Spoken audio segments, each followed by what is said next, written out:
Ce n'est qu'en se rendant à la maison de Dieu que le psalmiste a reçu la réponse et le réconfort auquel il aspirait, ainsi que la bénédiction véritable. Nous trouvons qu'après avoir séjourné dans la maison de Dieu, son attitude s'est totalement modifiée. Il déclare: « Toi, tu es le Dieu qui fait des merveilles, tu as fait connaître ta puissance parmi les peuples. » Psaume 77, verset 14. C'est uniquement dans la maison de Dieu que nous trouvons le réconfort, nos fardeaux sont enlevés. Nos problèmes sont résolus et nous sommes fortifiés dans nos épreuves. Tu as racheté par ton bras ton peuple, les fils de Jacob et de Joseph, c'est là. Les eaux t'ont vu, ô Dieu, les eaux t'ont vu, elles ont tremblé. Les abîmes aussi se sont émus, les nuées ont versé des eaux, les nuages ont fait retentir une voix, et tes flèches sont promenées. La voix de ton tonnerre était dans le tourbillon, les éclairs ont illuminé le monde, la terre en a été émue et a tremblé. Psaume 117, 15, 18. En se rendant dans la maison de Dieu, le psalmiste a été conduit à remarquer combien Dieu agissait dans le calme. À sa grande surprise, son fardeau était enlevé et ses problèmes résolus. Beaucoup d'entre nous restent figés dans leurs difficultés du fait de ne pas séjourner suffisamment de temps dans la maison de Dieu. Nous nous éloignons de la maison de Dieu et nous vaquons à d'autres occupations pensant pouvoir vivre dans la prospérité en agissant ainsi. Beaucoup de gens n'assistent ni aux services d'adoration, ni aux réunions de prière, ni aux études bibliques. Ils s'occupent de leurs enfants et d'autres tâches au foyer. Il en résulte une aggravation de leurs problèmes et de leur situation. Ils versent alors des larmes et font une quantité de choses qui, cependant, ne les soulagent d'aucune façon.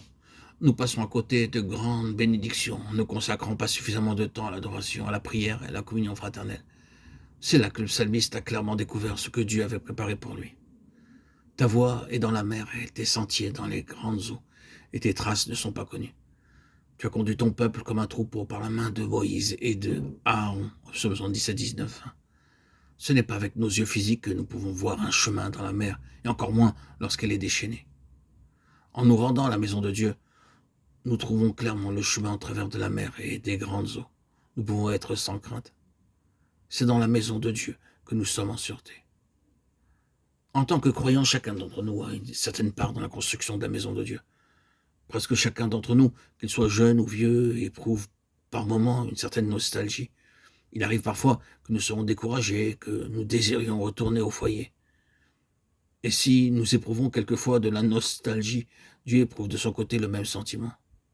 Il désire lui aussi un foyer.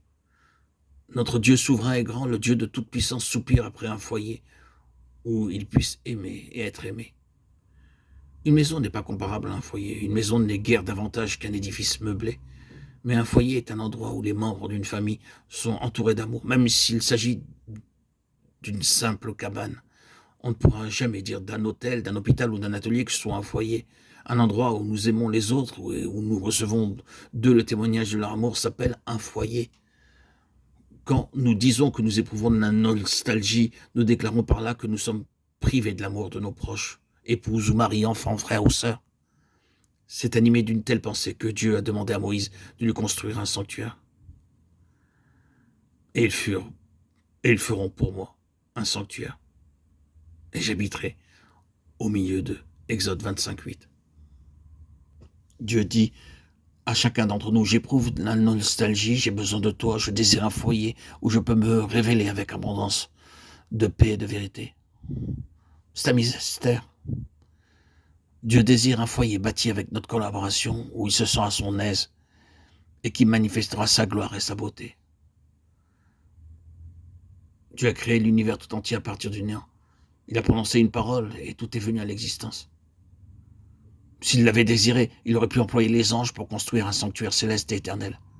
Cependant, cet honneur n'a pas été accordé aux anges, mais à nous,